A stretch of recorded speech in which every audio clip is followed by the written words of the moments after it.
What's up, everybody? It's AJ with etrailer.com. Today we're going to be checking out the CargoBuckle G3 Retractable Ratchet Strap with the ETrack kit that comes with it. So it's going to have this attachment point here that's going to be able to plug right into your ETrack, and that way you can ratchet this down and secure your load. Let's check it out. Now, what makes this kit special is that it comes with the ETrack attachment. So you're going to get the hardware that comes with it. It's going to be a nut and a bolt that you put right here. You put this plate on the back side and you'll attach this attaching point. So now you can just drop this in your track and you're good to ratchet it down. That's gonna be nice because you have the shorter straps on this one, so you can't quite reach the other end, or there's not great attachment points. We only have really two that we can count on this trailer. So it's nice to be able to use the ETrack so we can attach this to any part of that track on the front or the back. So depending on what we decide to haul, you can make those adjustments.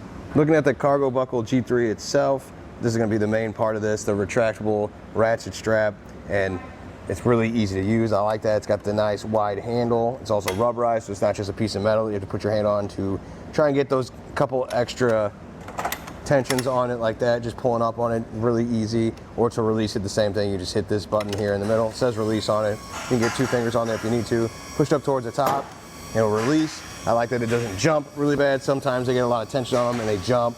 And it can be a little bit dangerous. This one's pretty easy going.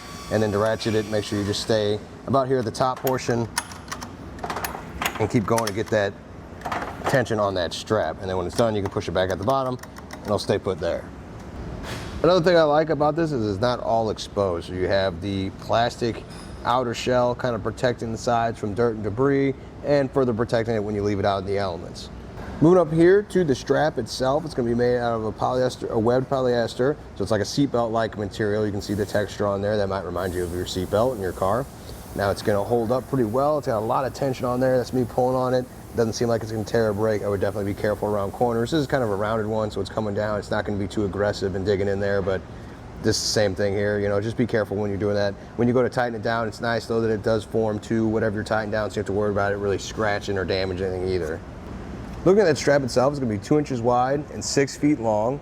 So just want you to know what you're getting with this setup. It's about at its max right now, just to explain how much you have to work with when you're going to tie down your loads. Looking down here at the strap, you can see it's reinforced at the part that's going to pull on it really tightly right there around our S hook.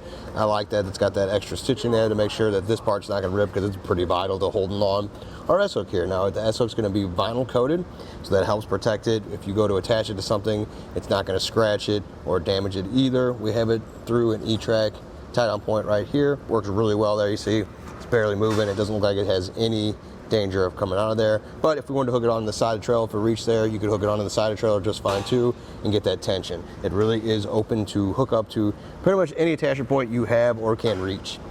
These ratchet straps are going to have a safe working load limit of 1,167 pounds. It's going to have a max load break of 3,500 pounds. Now let's check out how it self-retracts. I'm going to disconnect it from our point here. I've already broke the tension. You can see how it just goes right back in to the housing, and it tracks all on its own.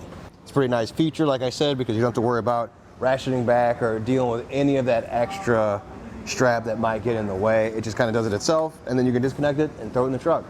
Overall, I do like these straps. Now you only have 6 feet, so it's going to be kind of lower profile loads or maybe just skinnier loads to get them to go around there, but I do like how they retract, stay in their own housing. It makes it really easy when you disconnect them and put everything away. You don't have a bunch of tangled mess. That way, if you quickly throw it in your toolbox or the back of your truck, you don't have to worry about them getting tangled either. It retracts and stays compact, and you can easily keep everything nice and neat.